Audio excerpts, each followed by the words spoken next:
Hi, everybody. My name is Gary Gomes.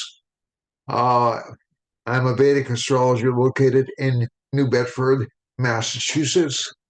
And I'm talking to you today to give you an idea of how Vedic astrology will impact your life over the coming week and also how it impacts the world as we know it. Now, one thing I just wanted to let you know that the American College of Vedic Astrology is looking for articles for its magazine. If you're an astrologer and interested in writing for them, uh, I don't believe you have to be a member. It might help, but you don't have to be a member.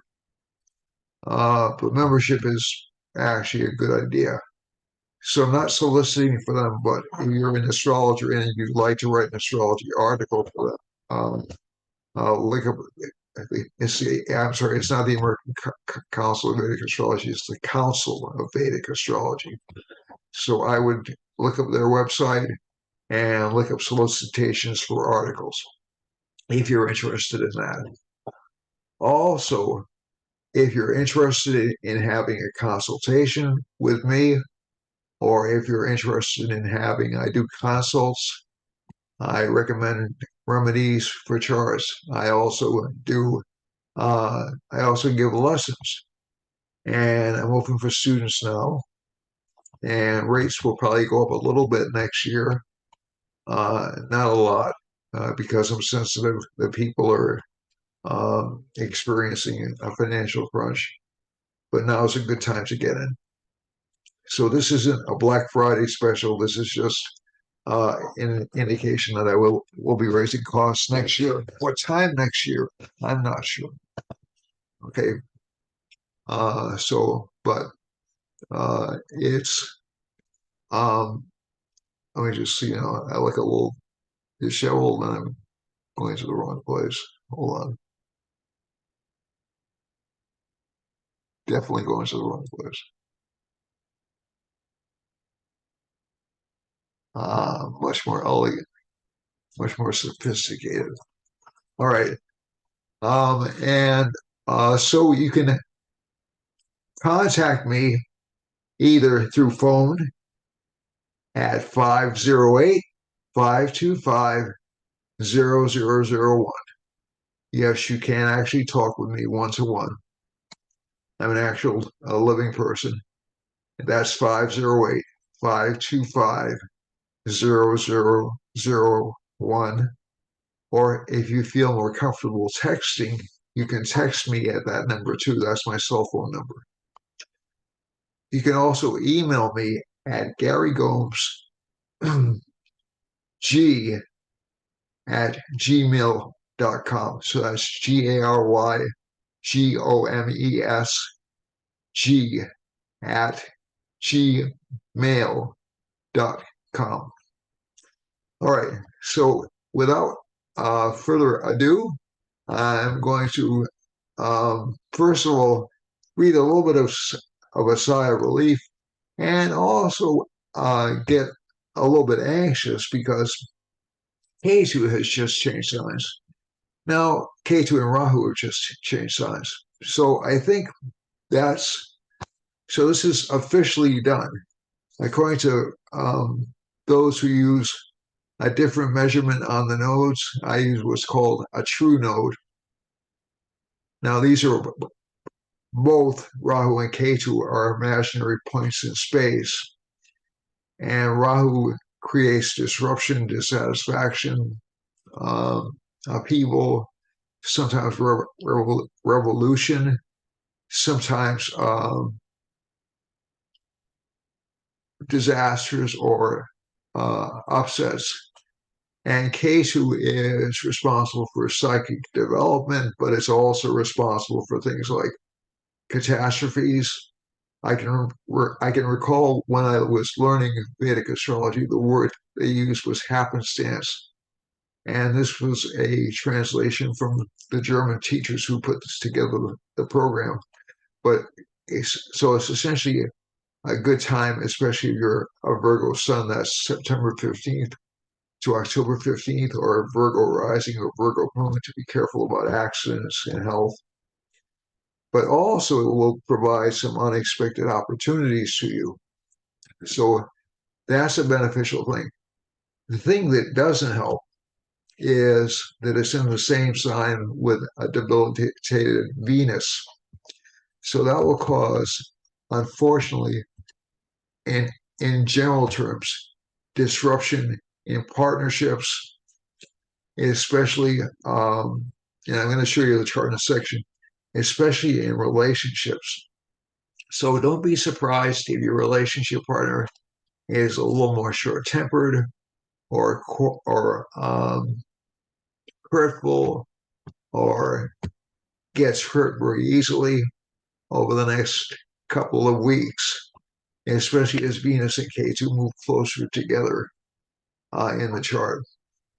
And Ketu, I've noticed that the nodes, whenever they affect a sign, they tend to grab all the energy in that sign. So they're considered the most powerful things in the Vedic astrology chart. Essentially, Rahu is the way to grab everything that you haven't fulfilled in your lifetime. So Rahu subperiods tend to be kind of acquisitive. You know, you tend to go out and you desire a lot of things, but you never feel full up. And K2 is more like, I don't care about this. I really just don't want to get involved. At its worst, Rahu at its worst can cause mania or what I would call inflated ego,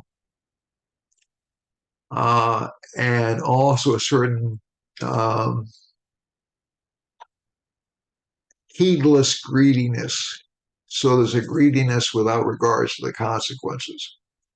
So you don't weigh things out, you don't figure things out before you grab for them. You know, you just grab for them and you just worry about the consequences later on. K2, on the other hand, it will give a certain laziness at times. It will also give a certain heedlessness to danger. And some, at its worst, K2 can give a very critical nature. That's not its really worst attribute, but it can actually encourage people to give up. So it's the primary motivator in depression. Rahu is obsessive compulsive disorder. K2 is depression and also listlessness, and to a certain extent, laziness or giving up.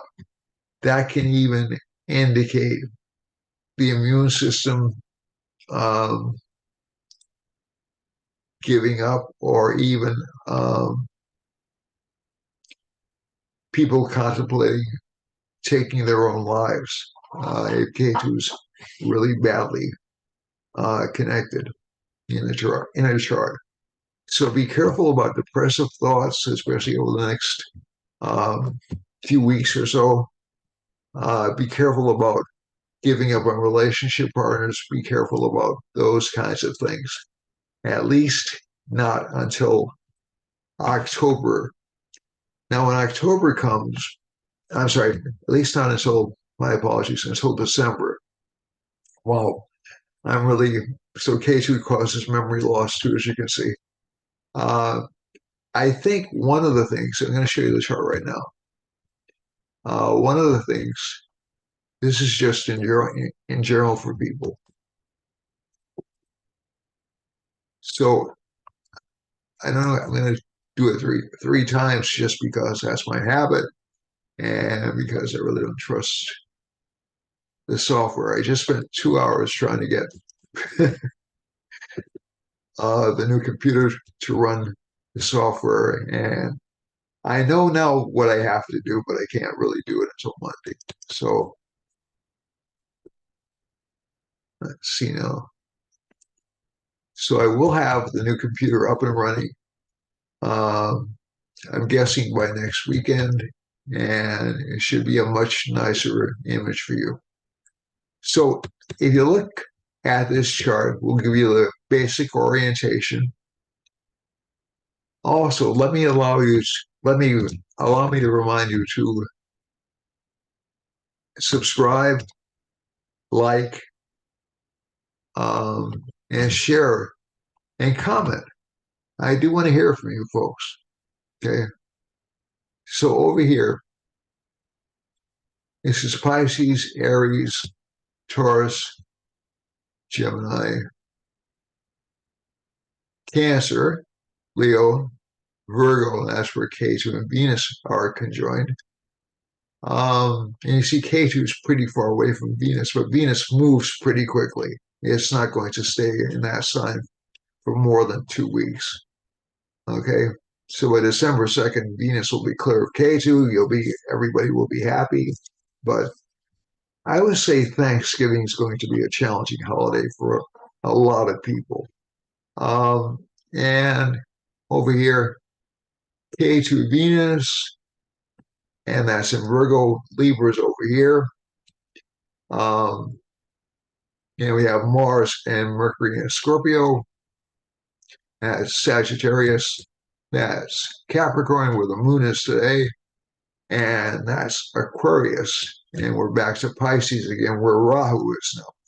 Now, Rahu and Pisces can give all kinds of drug scandals and all kinds of, it'll essentially do the same thing it's been doing the past year. It will tend to take away a lot of idealism and a lot of what I would call um, faith in belief. So, trying to think of a better way to put that. You'll feel more inclined to question things you've held sacred for a long time. Okay, with Rahu and Pisces, and it's not necessarily a bad thing to do that. A lot of people come through this. This is about a year and a half of scandals connected with religious institutions and also with governmental leaders and also with just general belief systems. So a lot of the stuff we do on the internet is based upon what I would call this very imaginative kind of a platform. So we're dealing a lot with imagery, right? So a lot of that will come under attack. As a matter of fact, you've probably seen. I've seen some reports, and, and I'll talk about this in a few minutes about um, people wanting identification of all posts on the internet. And as a matter of fact, in the UK, there was a big story that just broke out a few weeks ago that the UK is actively using um, cancellation, not just to shut down people on the right, but basically anybody that it disagrees with. And this is common. This is a tactic which um, is common in China, is common, it's perhaps used in other countries that I'm unaware of. It's certainly used in countries which are under dictatorships or which have freedom of the press curtailed. But this is the UK. The UK is essentially considered to be, and Canada has been moving in that direction. But these are countries that are considered to be essentially free speech, bastions of free speech. So this is a little bit concerning. And you'll see this, I think, more aggressively pursued over the next few months with that Rahu over the next year and a half. So there'll be sort of a panic about that free exchange of ideas. Now, again, I know there's misinformation out there, so I'm not necessarily promoting misinformation. However, there is a point at which control of misinformation becomes censorship, becomes curtailment of freedom of speech. So it, there's a difference between putting a warning sign up saying this site may include misinformation and taking down a platform. So the first is a warning. The second is the um, government, which the United States is actually prohibited from doing. It's prohibited from making any laws of this kind in the Constitution. But um, it's actually deplatforming or any kind of misinformation censorship borders on curtailment of freedom of speech.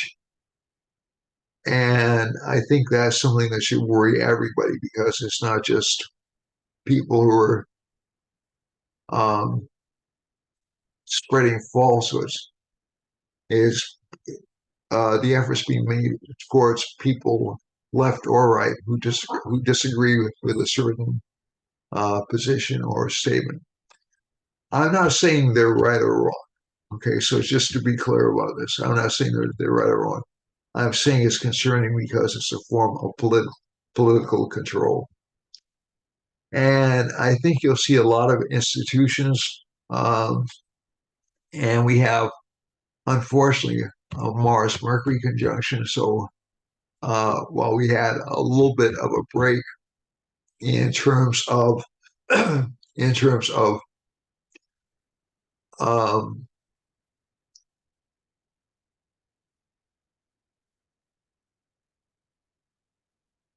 media um, not being trustworthy, this can this Mars Mercury conjunction can indicate that intelligence organizations uh, or um, can be sneaking or sowing misinformation rather broadly. The nice thing about it is there's a Saturn aspect on this Mercury and Mars, so it really won't work, but it is there. So just the Saturn aspect on Mars and Mercury will make sure that the information is extraordinarily tightly controlled. So you are seeing some things coming out now, which are I would say clumsy or um, attempts to control thought or to control dialogues.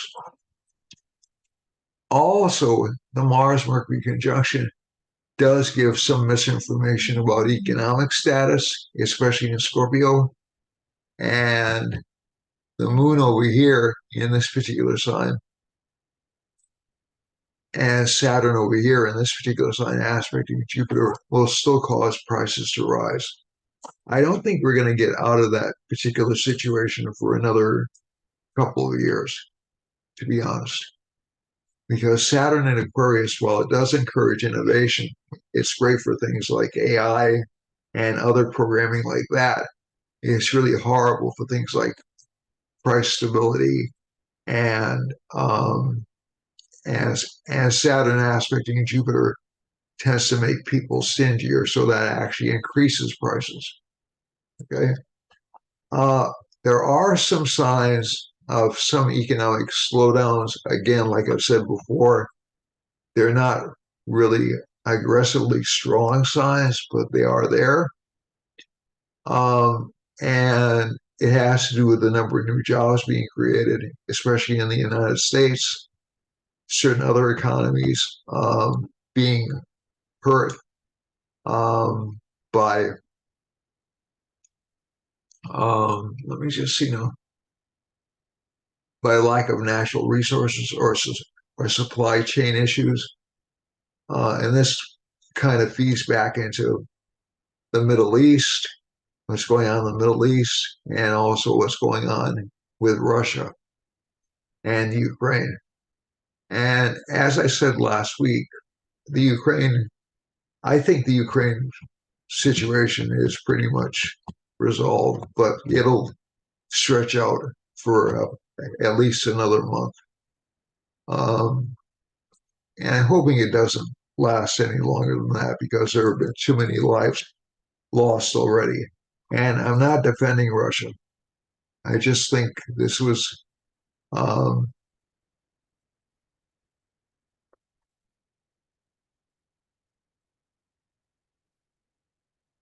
just trying to think of a good way to put it. It was uneven from the start. It was really, so no matter how much military aid Ukraine got, Russia had more military support. So I think so. Again, that's not an argument that might makes right. It's just an argument against um, wasting resources and maybe finding some kind of a diplomatic solution before the war even broke out. Venus moving into Libra should resolve that. Venus moving opposite Jupiter should give us about a month of pretty happy time. So December should be pretty good, okay, overall. Um, but this Saturn aspect on Mars, which will continue for a couple of months, will make the economy a little tough. And Saturn aspecting Jupiter, Saturn will not be aspecting Venus, um, and the Sun will be aspected for about a month as well. So through around mid-December. So I'm not going to predict a bad shopping season. I think people are still um, have a lot of credit they can tap into. But I think early next year, that's not going to hold true. Um, the other thing is students, Saturn's aspecting Jupiter, so student loans probably won't make a lot of progress either. But on either side, if we're talking about the courts, I think you'll see courts in a lot of countries come under more scrutiny, more discretion. What we know about in the United States is what we know about in the United States. The United States really doesn't. Most media outlets in the United States, and this includes independent media outlets and cable news networks and even YouTube media outlets, they don't do a really good job covering the rest of the world. Um, I, I have students or friends in different countries, and I hear directly from them a lot more of what's happening in the rest of the world than I ever get from the media. Um, uh, and that's not a criticism. I understand what that is. We care more about what's going on in our own backyard than we do, and with our money, essentially things like Ukraine and Israel, then we will hear about stuff, um, let's say that's happening in Africa or in Australia. That's only natural. But a lot of these situations are China, but a lot of these situations affect us deeply. You know, things in South America. So a lot of the events in South America have essentially forced uh, the large immigration flow into the United States.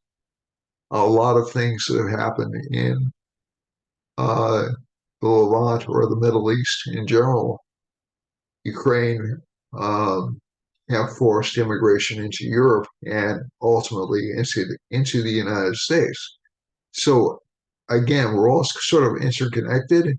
This isn't like we're separate from each other, but we really don't hear a lot about what's going on. Italy, I think, just is something. I wish I could remember the news story, uh, but they just did something very important. I can't remember the news story, and it was a surprise given the fact that it was a conservative government.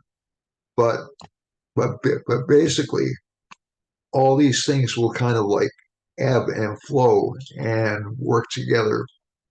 So it's so if we go to COVID, let's say we go back to the COVID crisis, it wasn't just um, people from China who spread the illness. It was people who commuted from China or who lived in Italy and um, and came from China, and that spread. And there were spreads from different countries around the world. We had a conference in Massachusetts on COVID, and that was one of the origin points of COVID in the United States. So I think again, and this was an international conference. So I think if we take the position that yeah, it's happening over there in Africa and we shouldn't worry about it. For some things that's true. For a lot of things that's not. So let's get on to what the chart's doing for you individually, astrologically. I've rambled on a lot about that kind of stuff, but I think we should expect to see some stabilization of the economy around May, but it's not really a big bounce upward. And ultimately, Saturn aspecting Jupiter without Rahu's assistance in keeping us kind of like um, on tender hooks. Is something going to happen? Is something not going to happen? With Rahu moving to the next sign, it'll start happening. Rahu's still influencing Aries to a certain extent. It's not like um, I move. I'm carrying a submachine. I don't want to use that analogy. I'm sorry. It's not like I'm carrying a large bundle and I'm transporting it from one area to another, uh, and um, and um, all of a sudden, just because I'm on the other side of the fence, you can't see me anymore. It's still visible. It'll still have an impact it'll have an echo on these signs for a few months. But at least now it's into another person's territory or another sign's territory. So it's not as much of a concern to Aries and Libra as it was before. It's more of a concern to Libra because Libra's Lord Venus is debilitated and with Ketu. So that is problematic for Librans. So let's start with Aries. I'll probably go through these a little bit more quickly than I normally do. Aries has the Lord of the First in the eighth house. That'll make it feel like it's sort of like a little bit imprisoned. Saturn's aspecting Jupiter, a lot of expenditures for the sign, and also with Venus debilitated, not a lot of domestic happiness for the sign. The benefit to this sign, though, and there are pluses to Aries, is that Rahu moves into the 12th house, so it'll start focusing on other countries. Saturn's in the 11th house. There'll be slow gains, and there may be sudden and unexpected gains from either enemies, friends, or the government. Okay, so that's actually a good thing right now. But it's really not a good chart for Aries, even despite what I said. It's about Rahu and Ketu leaving it alone. For Taurus, Taurus has the Lord of the first house and the fifth house.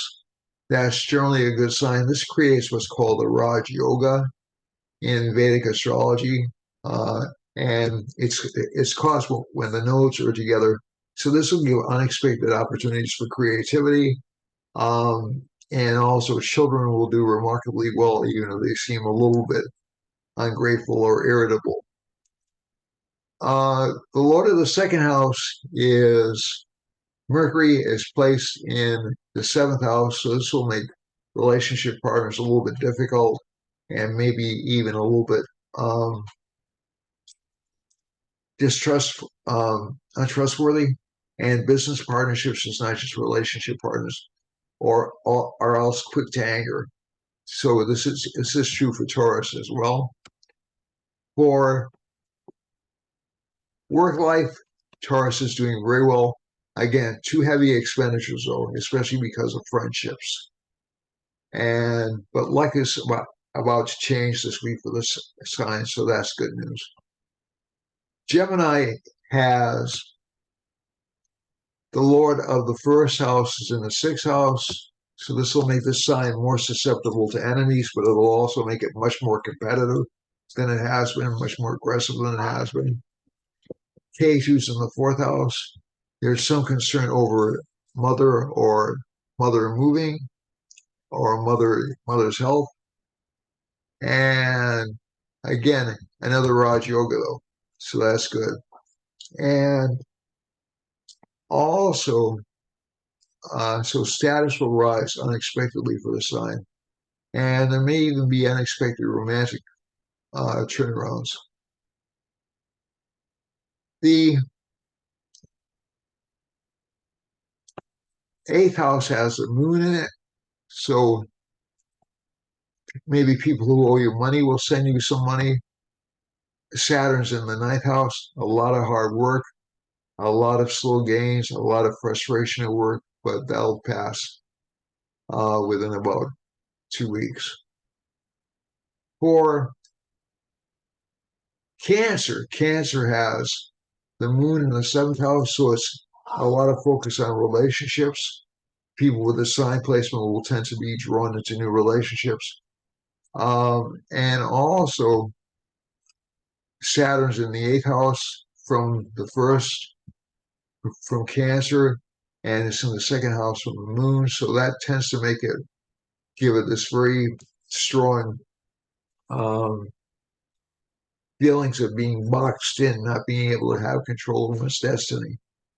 That's not really true, but it's slow. It requires patience. Venus is in the third house along with Ketu. It'll give it a lot of courage romantically.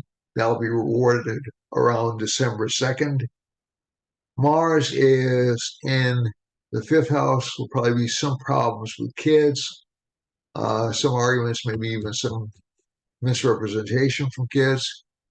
Saturn is in the eighth house, as we said before, aspecting the 10th house. So career will move slowly, but it will move. Rahu in the ninth, some good luck from overseas. For Leo, Leo has, just checking the time, sorry, folks. Leo has its Lord in the fourth house, so there'll be a lot of focus on home life and land, and also worry about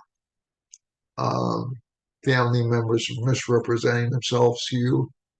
Venus and Ketu in the second house makes it a little bit tighter, frustrating for money, although it does create a kind of a Raj Yoga for the sign. The 10th Lord is in the second house, so it creates a kind of a Dana Yoga or a variation on a wealth producing combination. So that's actually good, but you won't like what you have to do in order to make money. Saturn, let's go to the moon. The moon's in the sixth house. So again, some worries about mother. Saturn's in the seventh house. Relationship life seems a little bit static. Relationship partners will be a little bit angry or impatient. And so will you, for that matter, with this Sun-Mars conjunction. And let me just see how close Sun and Mars are. Sun and Mars are right on top of each other, too. So just be careful with that temper boy. That's true for everybody this week. Jupiter's in the ninth house. That's a good placement for progress in work. So this is not a bad week for Leo. It's just a little bit challenging. Virgo has Venus in the first house along with Ketu. Again, it's a Dana Yoga and a Raj Yoga. But again, the sign is not going to necessarily be happy with its life circumstance. It'll get some unexpected breaks. and some unexpected drawbacks, but there'll be a little bit of disappointment with how things are going. Sun and Mars are in the third house, will give a great deal of courage, maybe even courage to lie or misrepresent things. Moon is in the fifth house. I think this is a good sign for this uh, uh, for this sun sign. This is September 15th to October 15th, as I said before. Moon in the fifth gives good opportunities for income to come in, especially from past efforts. Saturn's in the sixth, the sign's very competitive. Jupiter's in the eighth, some potential for windfalls, but again, they just seem to be delayed like crazy. Rahu's in the seventh house. Watch out for trying to get involved in partnerships that look good on the surface, but really aren't that good. So there's some indication that you may be fooled or tricked by people who seem to be good. And that's about it for Virgo. Libra is sort of surrounded by benefics. If I look very broadly, is surrounded by Venus and Mercury, so that's not a bad combination. It's just you have all these other planets in the way. You have Ketu, Sun, and Mars. So even though this is a good potential time for making money and for the sign getting what it wants, there'll be criticism and there'll also be anger about money. But this is a good Raj Yoga for financial success. As Sun starts to separate from Mars, our tempers will abate a little bit, but that's going to be a problem for the next couple of weeks, I'm afraid. And let's see now, at least the next week, I'm sorry. And Moon is in the fourth house, so this indicates some moodiness at home, some change at home. Saturn's in the fifth house, very good for doing work, creative work, but hard work, creative work. Rahu's in the sixth, makes the sign very competitive. It'll become more aggressive, more outreach, more inclined to outreach, and more inclined to get people involved. Jupiter is in the seventh house, so that will give good relationship opportunities for the sign within about 2 weeks. And let's see, that's about it for Libra. So good for gains. But again, you have to watch your temper. It's really easy to fly off the handle. For Sagittarius has Moon in the second house, Saturn in the third, and Rahu in the fourth. So this indicates some potential to gain from windfalls. Saturn in the third, a lot of determination to succeed. Rahu in the fourth, a lot of domestic upheaval. The United States rising sign is Sagittarius. I firmly believe that from everything I've seen through the years. Jupiter's in the fifth house. The Lord of the first is in the fifth. So this will give the United States a little bit more luck and Sagittarians a little bit more luck in general than they've seen in a long time. And it'll also allow justice to move a little bit more directly than it has before. So this Rahu has been frustrating attempts at justice or attempts to move court cases through or render judgments. And I think this Jupiter is actually a good thing.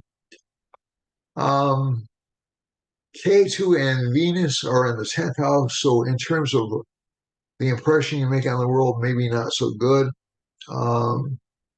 Seem competitive, a little bit weak. That'll change within about 2 weeks. Mars, Mercury, and Sun are in the 12th house. So I think you'll find some problems with leaders or with friends, or there'll be a lot of behind the scenes aggravation connected with work. For Capricorn has Moon in the first house, so the Sun will have a lot of attention this month. This is January 15th through February 15th.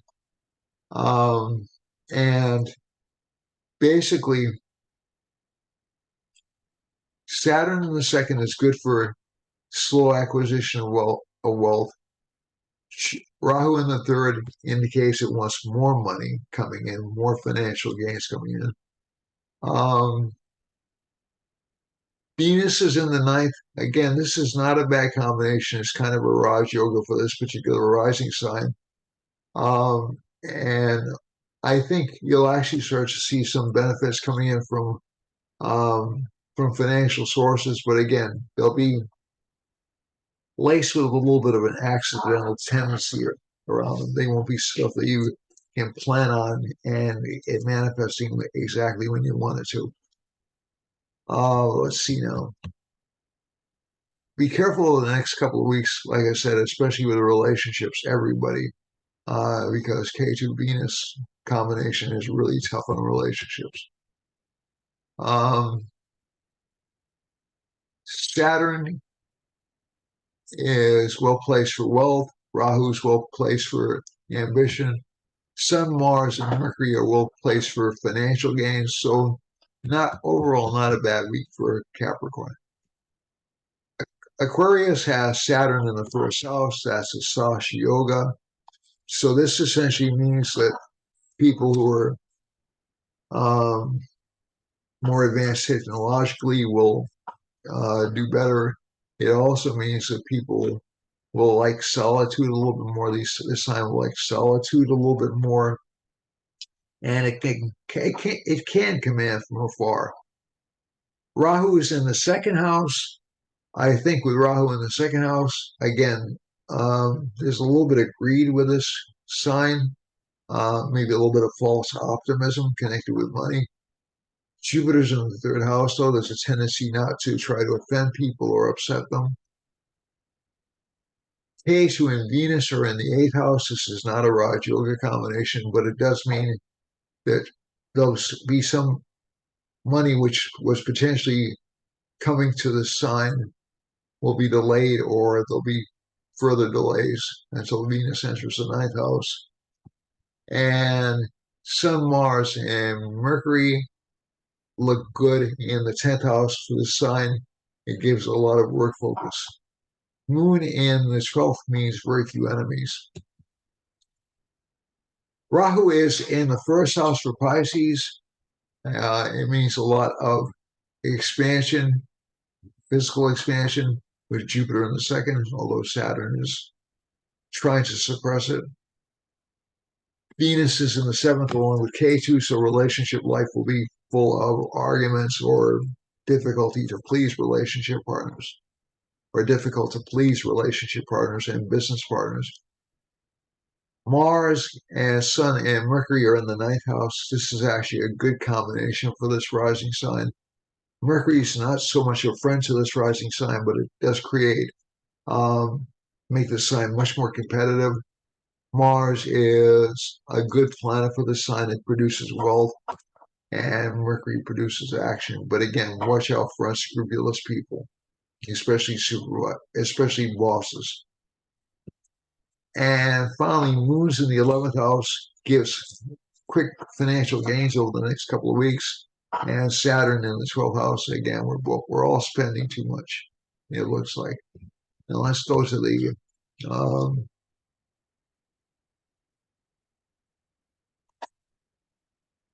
chart and look at the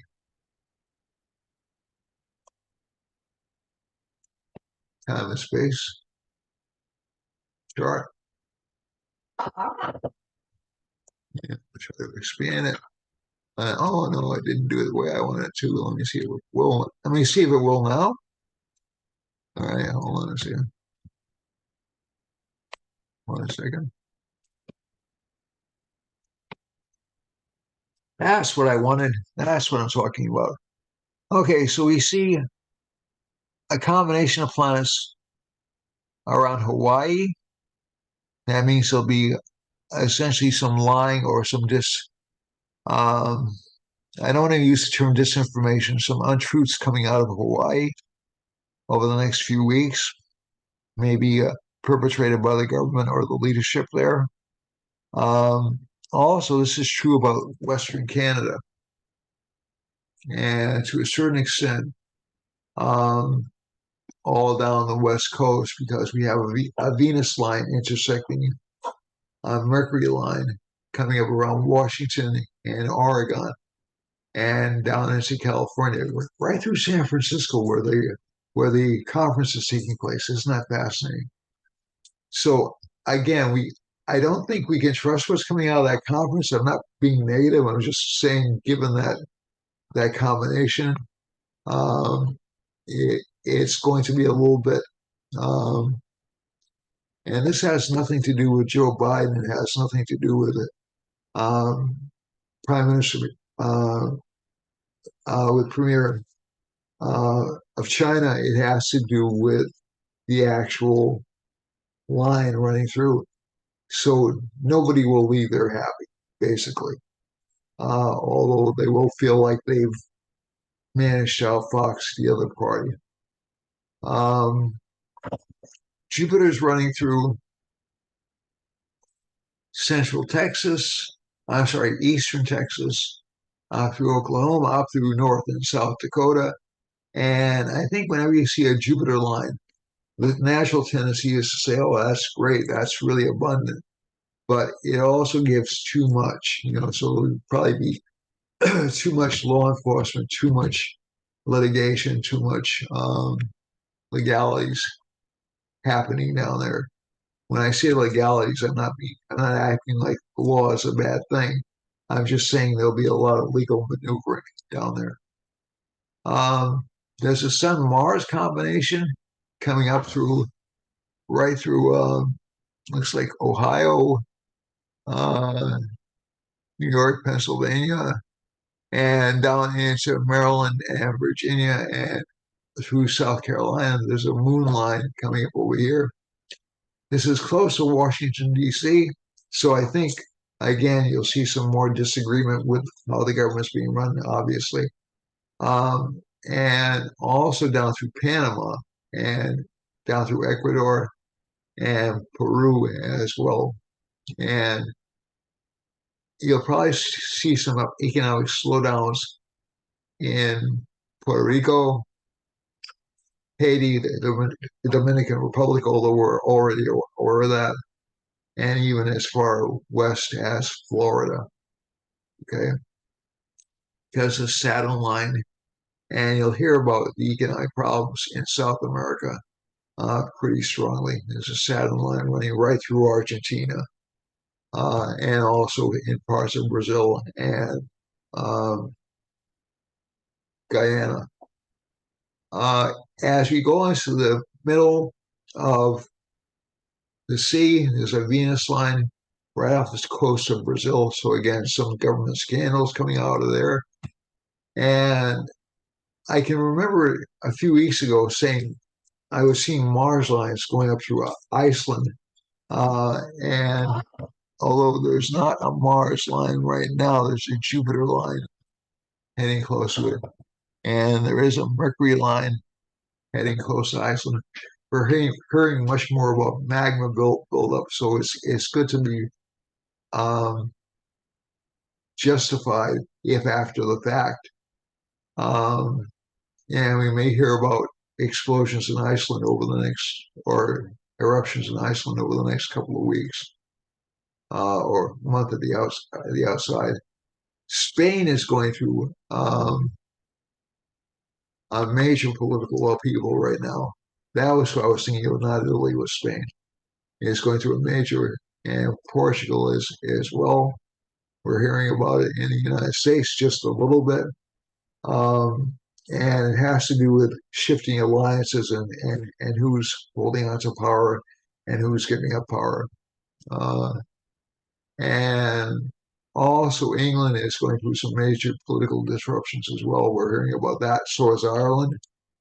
Um, France has a Mercury line running through it, running through Libya, running through the Central African Republic, and down into uh, the east coast of Africa.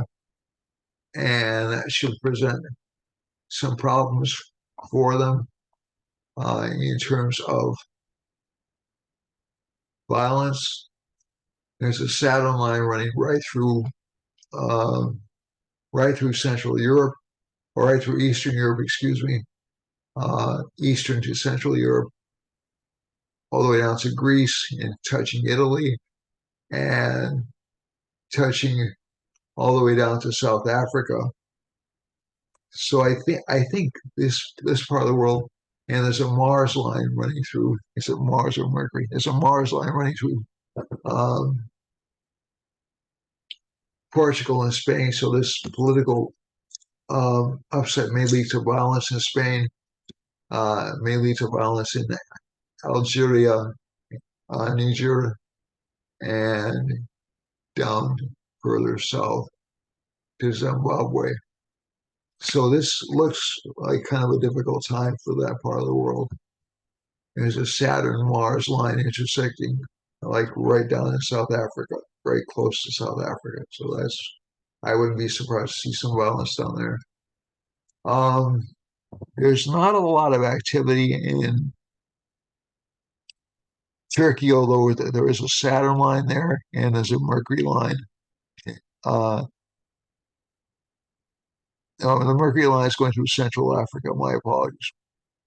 So there's a Saturn line right there. So there may be a slowdown of the economy in Turkey, and also in Sweden, and also in Germany, I think. And let's see now, we have a Venus line running through pretty close to Ukraine, not quite there. So this would be Ukraine over here.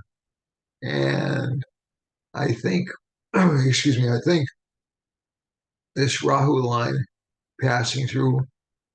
Oh, and there's a Venus line running through Iran and United Arab Emirates. So I think the Middle East overall will remain in kind of an uproar. There's nothing touching Israel, interestingly enough, but it is between this Venus line, which is afflicted by Ketu, and the Saturn line, which is um, afflicted by Mars. So again, even though there are no lines directly on it, it's Israel and the Gaza Strip will still be very much in the news. The Palestinian issue will still be very much in the news. Um, Venus is running through Iran, Venus and Ketu, so there may be some violence in Iran, maybe some violence directed towards Iran. I hope not. Um, and it's not that I love Iran all that much. It's just that I really don't want to see a war start, a major war start.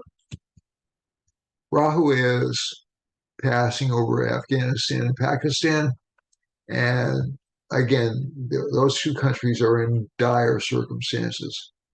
And you see this line looping through here. There's a moon line running through India and a Jupiter line. So actually, India is relatively safe right now, but Saturn's still aspecting Jupiter.